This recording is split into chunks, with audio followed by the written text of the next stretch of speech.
23 minutes past 7. Good to have you with me this morning. Now, campaigners affected by a contaminated blood scandal will be protesting outside Parliament today to call for a Hillsborough-style investigation into what happened. Thousands of people, including those in Coventry and Warwickshire, were infected with hepatitis C and HIV through NHS blood products in the 1970s and 80s. The protest is timed to coincide with World AIDS Day. And Jason Evans is from Earlsdon. His father died after being given contaminated drugs. Good morning, Jason. Yeah, good morning, Trish. Good to see you again. Good to see you again, because we had you on, a couple of months ago talking about your hopes for this campaign. Yeah.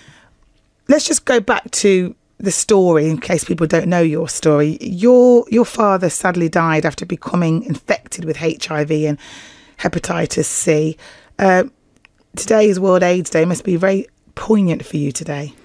Yeah, it is. So my father was born with a condition called haemophilia, and in the 70s and 80s, this new product came on the scene called Factor 8. And basically, where the heart of this kind of scandal lies, if you like, is this product was made by pooling the blood or plasma donations. We often call it the contaminated blood scandal.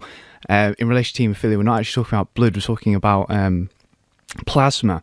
And they would take the donations from up to 60,000 people and pool or mix them all together, if you like. And so, of course, at the time, there was a 1 in 10,000 chance of a hepatitis positive donation in terms of whole blood. So if you were to have, a normal blood transfusion in terms of surgery. But of course, when you're pooling up to 60,000, for haemophiliacs, infection with hepatitis C was actually guaranteed. Universally, all haemophiliacs that use this product were infected with hepatitis C. And in this country, about 20% of those were also infected with HIV. Goodness me. I mean, you're talking, statistics and, 1 in, 10,000 happened to be your dad, which makes it incredibly personal and incredibly sad. I mean, how old were you when you lost him? It does. I mean, I was 4 years old at the time. And as I say, for haemophiliacs, it was actually 100% chance. And I think where the heart of the scandal lies is it's clear now from the evidence and the documents. And I've done a lot of personal research. It's taken over your life. It really has, because I've been determined to get to the bottom of this and to try and get justice. Although people listening, Jason, may say, look, no one did it deliberately. It was an awful, unfortunate accident. Why don't you just let it go? Because I have now looked at the documents that are available, and the worst evidence, if you like, is yet to be made public. And when it becomes public, this is going to really blow the hinges off this scandal. Over the next 6 months, you are going to see something like you have never seen. The reasons behind this are shocking. It was no accident. It was avoidable and preventable. We have the backing now of almost 100 MPs who sit on the all-party parliamentary group. The press are behind us. The truth is coming, and those responsible will be held to account in the end. I mean, are you going down with the campaigners today to London? I'm not actually able to make it down to London today. They are protesting today outside the House of Commons because it's World AIDS Day.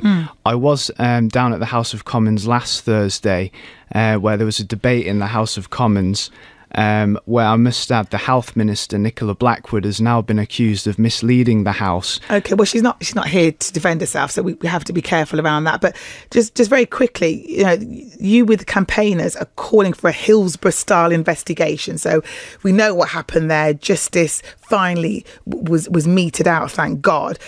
Is that what you hope that you'll get, a full public inquiry?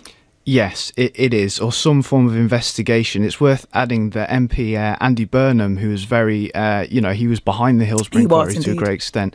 He is backing us on this. He's been very supportive of our campaign as well, so we're very thankful for that. And also, I've got to say thanks to MPs like Diana Johnson and Alistair Burt, who have really been persistent on pushing this. But in all of this, obviously, you've lost your dad. You've lost your rock when you were 4 years old. Do you think your dad would be proud of you campaigning like this and taking this march on? I'd certainly, hope to think that. And, my mum has said to me actually that, my dad said before he died, I'd love to get to the bottom of this and find out the truth. And that really keeps me powering on. And I want to do right, not only by my father, but by all the people affected by this. And, when we're told by a former health minister, Lord David Owen, that it's been a cover up, he was health minister at the time, it's pretty obvious something's gone wrong. Okay. Thanks, Jason. I can see you getting emotional and how much it means for you. Thank you for joining us in the studio. Jason Evans from Earlsdon. Thank you. Part of this campaign over this contaminated blood scandal. Protesters will be protesting outside Parliament today to call for a Hillsborough-style investigation into what happened. Thank you.